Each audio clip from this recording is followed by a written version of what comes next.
Andres here, and today I want to talk to you guys about the new album from Veonity. This release just came out a couple of weeks ago, and it is called Sorrows. This opens up with a very dark and mournful piece of music, which is an instrumental called Broken. Has a very new emotion for Veonity, but it doesn't stay that way for long as you go into Graced or Damned. And this opens up with a few different layers with a nice lead, symphonic elements that are really nice that stay steady throughout, whereas the guitars go in a different direction with Anders Skold and the lyrics as they sort of grow into a classic Veonity style chorus. And what I like about this is it really sets the tone for the album as you start going upwards on this roller coaster. And Anders really showcases the next level of his vocals in this song, as you're going to hear throughout this album. You really hear it in this next track, Where Our Memories Used to Grow. This has a boatload of explosivity, which is a word that I think I stole from the wrestler Taz. This has very nice vocal blast from Anders, and then you really feel the rhythm and the bass just driving the verse. The drums are tearing it up. The lead guitar work is very sharp, concise, and adds specific flavors in specific spots, just like the harpsichord does. I like the little harpsichord element that added here, adds a little bit of spice, and that's what I like about this song is these little adds here that Veonity didn't use in the past, that I feel like just adds a bit to the song, makes it a little more memorable, just like I said that harpsichord piece does. And then you go into Acceptance. This is one of my more favorite songs because the temperament of the song takes a different direction. I attribute that to the main riff with its tone and its pacing, but Anders Skold is the biggest reason for that change. I really feel like with the lyrics and how he delivers the lyrics really adds a different element, a different emotion. I really felt a lot of the lyrics come to life, and they just really stuck with me because of the way he sung them in Acceptance. So that's why I think this song really held with me. And then the album sort of takes a change as it ascends with some thrills and vigor from another explosive track called Free Again.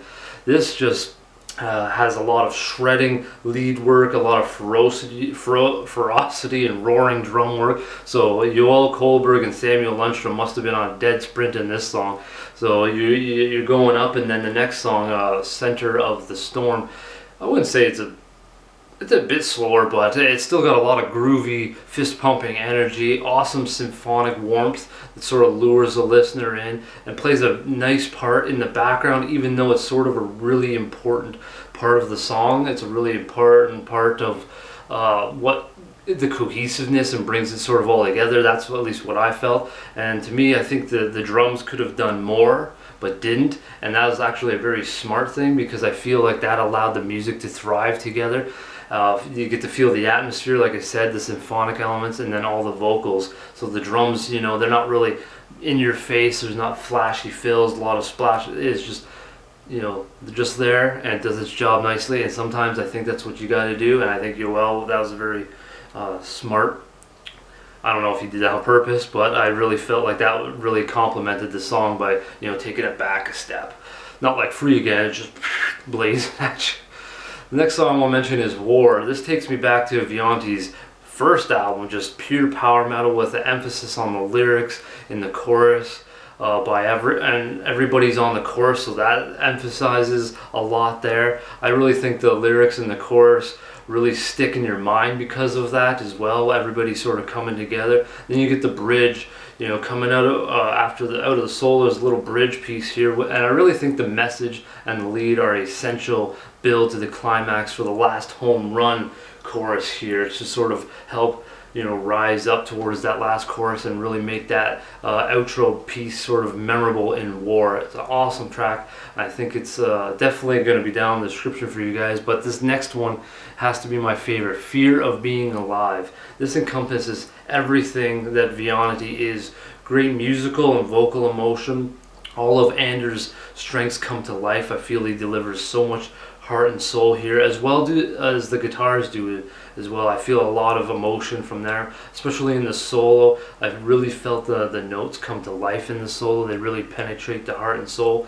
I really feel like some solos do have the capability of really resonating with people. You know, the melodies, the right notes, the all of that coming to life. I feel like that does happen in this solo with Samuel Lundstrom.